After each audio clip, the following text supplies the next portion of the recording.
What is up, YouTube? It's Malorn here, and I'm here with another video for you guys today. Today I've got my Red Pyramid recording. This is chapter 26. It's Aboard the Egyptian Queen, and it is narrated by Carter. Yeah, let's go ahead and begin.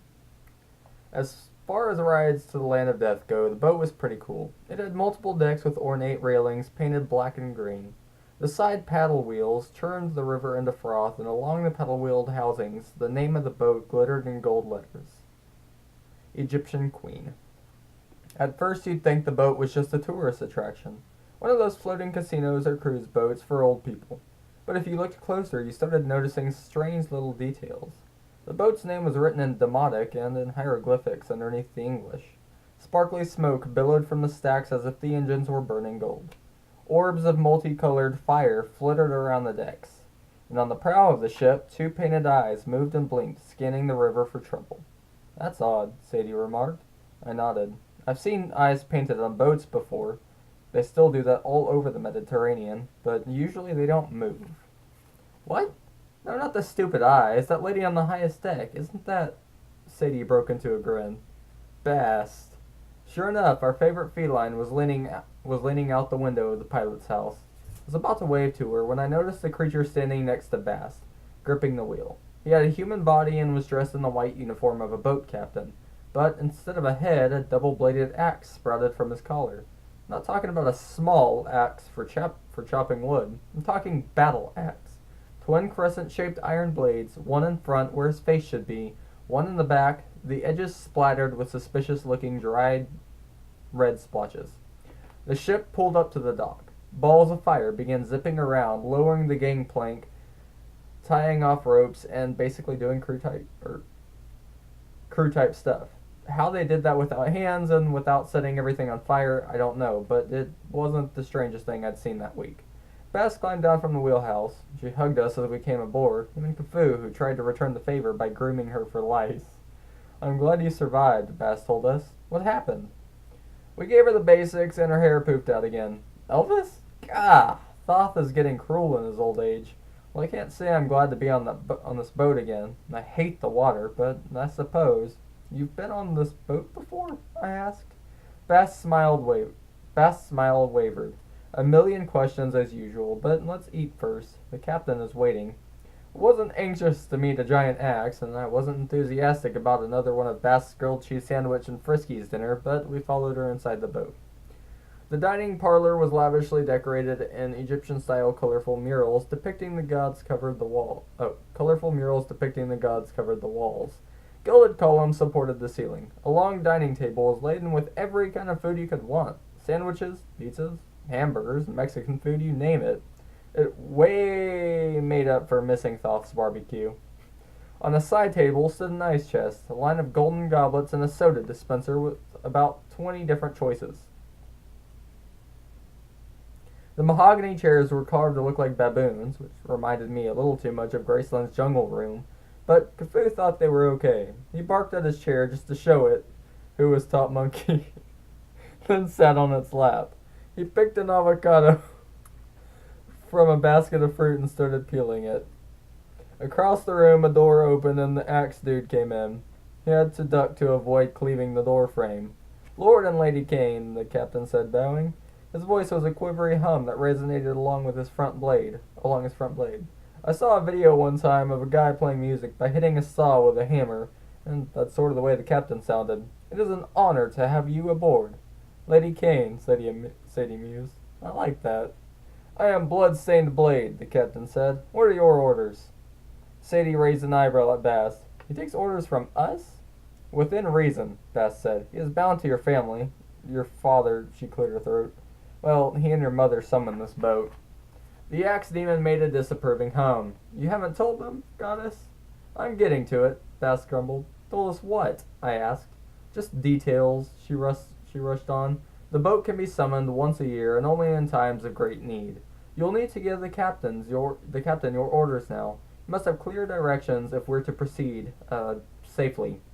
I wondered what was bothering Bass, but the axe dude was waiting for orders, and the flecks of dried blood on his blades told me I'd better not keep him in suspense. We need to visit the Hall of Judgment," I told him. "Take us to the land of the dead." Bloodstained Blade hummed thoughtfully. I will make the arrangements, Lord Kane, but it will take time. We don't have a lot of that. I turned to Sadie. It's, what, the evening of the 27th? She nodded in agreement. Day after tomorrow, at sunrise, Set completes his pyramid and destroys the world unless we stop him. So, yes, Captain Very Large Blade, or whatever it is, I'd say we're in a bit of a rush. We will, of course, do our best, said Blood-Stained Blade, though his voice sounded a little, well, sharp. The crew will prepare your staterooms. Will you dine while you wait? I looked at the table laden with food and realized how hungry I was. I hadn't eaten since we were in the Washington Monument. Yeah, thanks, BSB. The captain bowed again, which made him look a little too much like a guillotine. Then he left us to our dinner. At first I was too busy to talk. I inhaled a roast beef sandwich, a couple of pieces of cherry pie with ice cream, and 3 glasses of ginger ale before I finally came up for air. Sadie didn't eat as much, and again, she'd had lunch on the plane. She settled for a cheese and cucumber sandwich and one of those weird British drinks she likes, a Ribena. Kafoo carefully picked out everything that ended with O. Doritos, Oreos, and some chunks of meat. Buffalo? Armadillo? I was scared to even guess. The balls of fire floated attentively around the room, refilling our goblets and clearing away our plates as we finished. After so many days spent running for our lives, it felt good to just sit at a dinner table and relax. Captain's informing us that he couldn't transport us instantly to the land of the dead was the best news I'd had in a long time. Ugh! Kafoo wiped his mouth and grabbed one of the balls of fire. He fashioned it into a glowing basketball and snorted at me. For once, I was pretty sure what he'd said in baboon. It wasn't an invitation. It meant something like, I'm going to play basketball by myself now. I will not invite you because your lack of skill would make me throw up. No problem, man, I said, though my face felt hot with embarrassment. Have fun. Kafoo snorted again and loped off with the ball under his arm. I wonder if he'd find a court somewhere on board. At the far end of the table, Bass pushed her plate away. She'd hardly touched her tuna friskies. Not hungry? I asked. Oh, I suppose not. She turned her goblet listlessly. She was wearing an expression I didn't associate with cats. Guilt. Sadie and I locked eyes. We had a brief, silent exchange. Something like, you ask her. No, you. Of course, Sadie is better at giving dirty looks, so I lost the contest. Bast, I said, what did the captain want you to tell us? She hesitated. Oh, that? You shouldn't listen to demons. Bloodstained Blade is bound by magic to serve, but if he ever got loose, he'd use that axe on all of us. Believe me.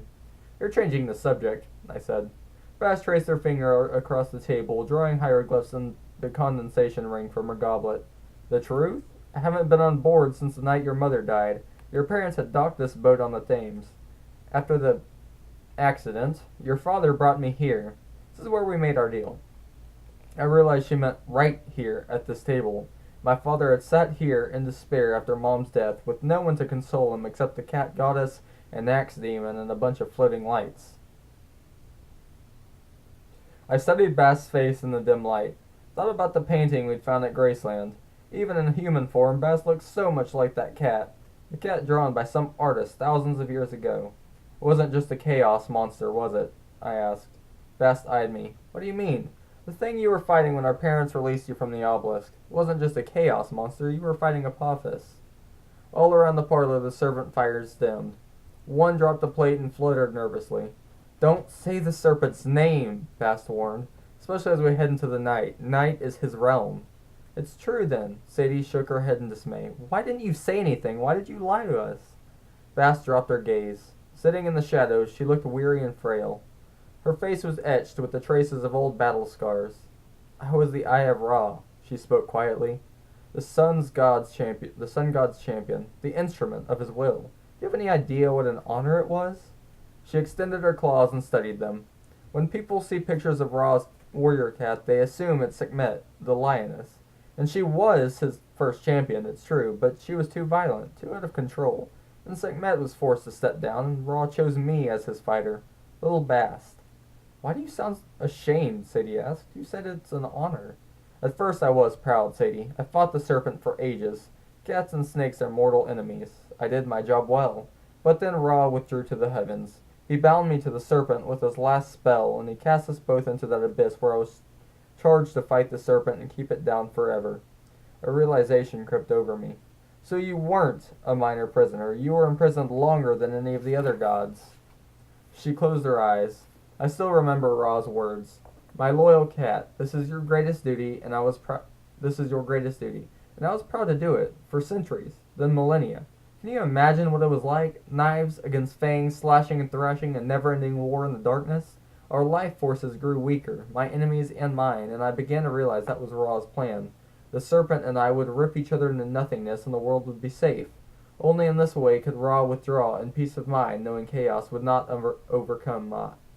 I would have done my duty too. I had no choice. Until your parents gave you an escape route, I said, and you took it. Bast looked up miserably.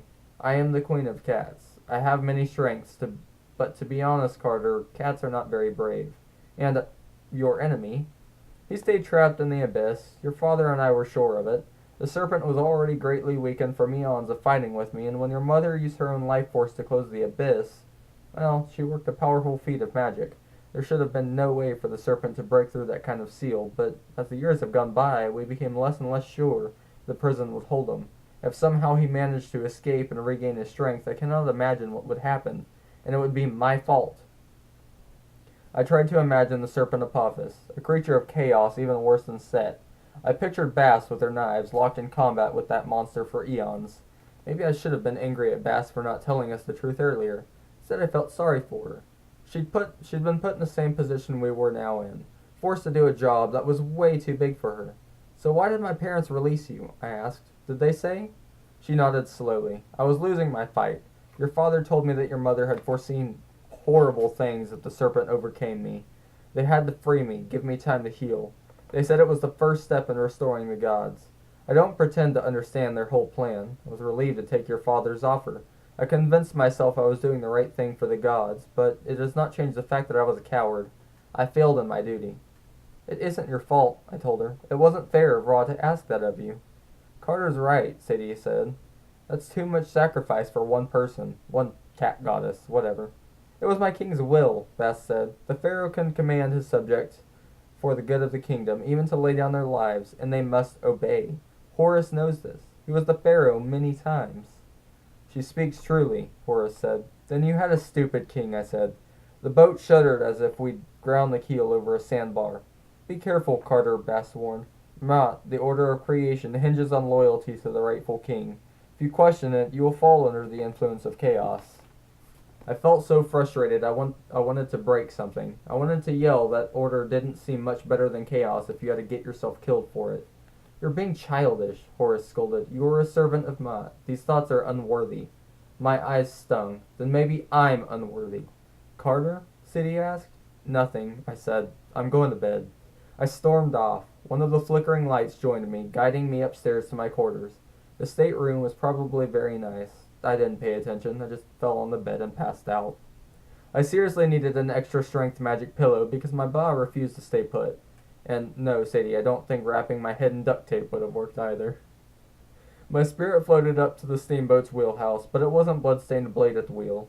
Instead, a young man in leather armor navigated the boat. His eyes were outlined with kohl, and his head was bald except for a braided ponytail. The guy definitely worked out because his arms were ripped. A sword like mine was strapped to his belt. The river is treacherous, he told me in a familiar voice. A pilot cannot get distracted. They must always be alert for sandbars and hidden snags.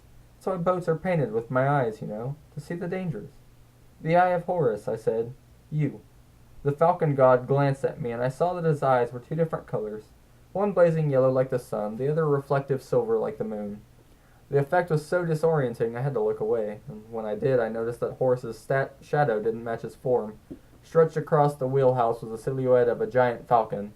You wonder if order is better than chaos, he said. You become distracted from our real enemy. Set, you should be taught a lesson. I was about to say, no, really, that's okay. But immediately my ba was whisked away. Suddenly I was on board an airplane, a big international aircraft like planes my dad and I had taken 1,000,000 times.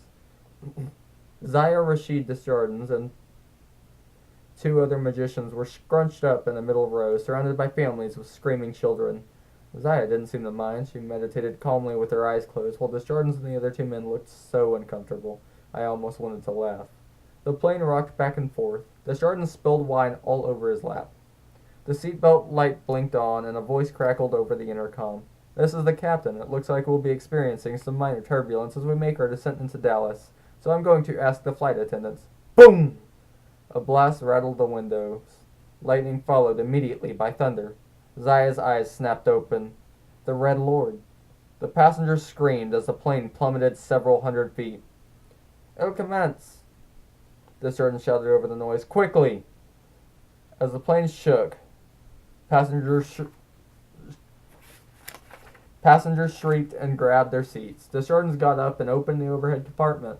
"Sir!" a flight attendant yelled. "Sir, sit down!" Desjardins ignored the attendant. He grabbed 4 familiar bags, magical toolkits, and threw them to his colleagues. Then things went really wrong. A horrible shudder passed through the cabin and the plane lurched sideways. Outside the right-hand windows, I saw the plane's wing get sheared off by a 500-mile-an-hour wind. The cabin devolved into chaos, drinks, books, and shoes flying everywhere, oxygen masks dropping and tangling, people screaming for their lives. "Protect the innocents," Desjardins ordered. The plane began to shake, and cracks appeared in the windows and walls. The passengers went silent, slumping into unconsciousness as the air pressure dropped. The 4 magicians raised their wands as the airplane broke into pieces. For a moment, the magicians floated into a maelstrom of storm cloud chunks of fuselage, luggage, and spinning passengers still strapped to their seats. Then a white glow expanded around them, a bubble of power that slowed the breakup of the plane and kept the pieces swirling in a tight orbit. Desjardins reached out his hand, and the edge of a cloud stretched toward him, a tendril of cottony white mist like a safety line. The other magicians did likewise, and the storm bent to their will. White vapor wrapped around them and began to send out more tendrils like funnel clouds, which snatched pieces of the plane and pulled them back together. A child fell past Zaya, but she pointed her staff and murmured a spell. The cloud enveloped the little girl and brought her back. Soon the 4 magicians were reassembling the plane around them, sealing the breaches with cloudy cobwebs until the entire cabin was encased in a glowing cocoon of vapor. Outside, the storm raged and thunder boomed, but the passengers slept soundly in their seats. "Zaya!" Desjardins shouted. "We can't hold this for long." Zaya ran past him up the aisle to the flight deck. Somehow, the front of the plane had survived the breakup intact. The door was armored and locked, but Zaya's staff flared and the door melted like wax. She stepped through and found 3 unconscious pilots. The view through the window was enough to make me sick. Through the spiraling clouds, the ground was coming up fast. Very fast. Zaya slammed her wand against the controls. Red energy surged through the displays. Dials spun, meters blinked, and the altimeter leveled out. The plane's nose came up, its speed dropping.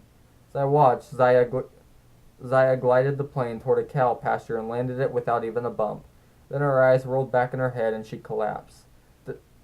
Desjardins found her and gathered her in his arms. Quickly, he told his colleagues, "The mortals will wake soon." They dragged Zaya out of the cockpit, and my ball was swept away through a blur of images. I saw Phoenix again, or at least some of the city. A massive red sandstorm churned across the valley, swallowing buildings and mountains. And the harsh, hot wind I heard set laughing, reveling in its power. Then I saw Brooklyn, almost his ruined house on the East River, and a winter storm raging overhead.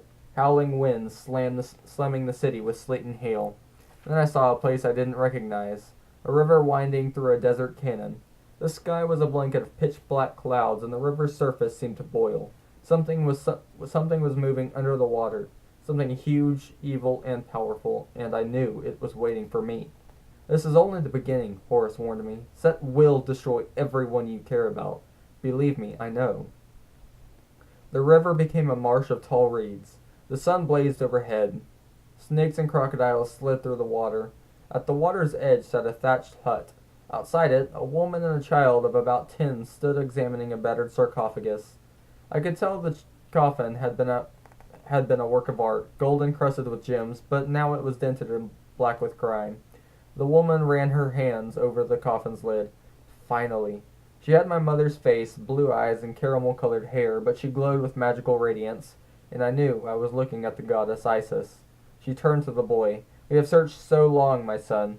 Finally, we have retrieved him. I will use my magic and give him life again." "Papa?" The boy gazed wide-eyed at the box. "He's really inside?" "Yes, Horace." And now, suddenly, their hut erupted into flames. The god Set stepped from the inferno. a mighty red-skinned warrior with smoldering black eyes. He wore the double crown of Egypt and the robes of a pharaoh. In his hands an iron staff smoldered. "Found the coffin, did you?" he said. "Good for you." Isis reached toward the sky. She summoned lightning against the god of chaos, but Set's rod absorbed the attack and reflected it back at her. Arcs of electricity blasted the goddess and sent her sprawling. "Mother!" The boy drew a knife and charged Set. "I'll kill you!" Set bellowed with laughter. He easily sidestepped the boy and kicked him into the dirt. "You have spirit, nephew," Set admitted, "but you won't live long enough to challenge me. As for your father, I'll have to dispose of him more permanently." Set slammed his iron fist against the coffin's lid. Isis screamed as the coffin shattered like ice. "Make a wish."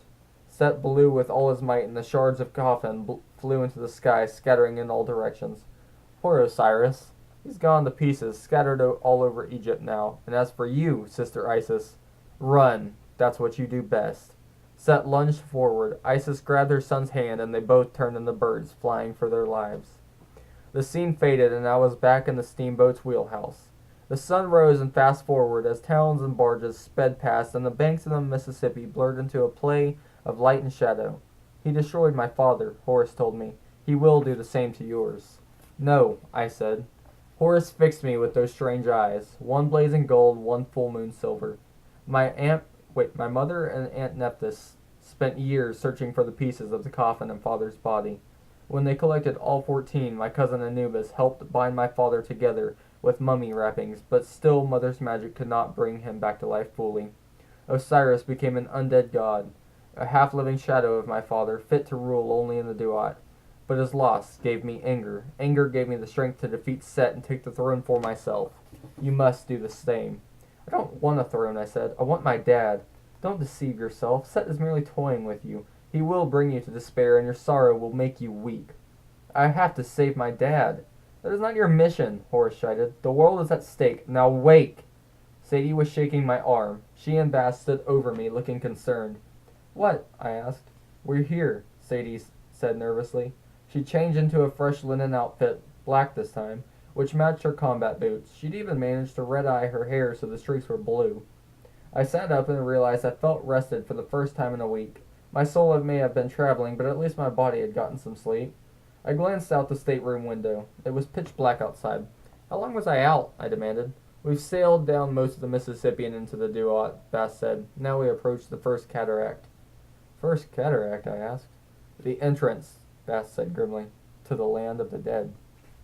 Alright guys, that's chapter 26 of the Red Pyramid. I hope you guys enjoyed that. That was pretty interesting. Definitely a fun read. Still really enjoying this book. Also, a little bit of a heads up, if I can find it. Give me a second. Yep, here we go.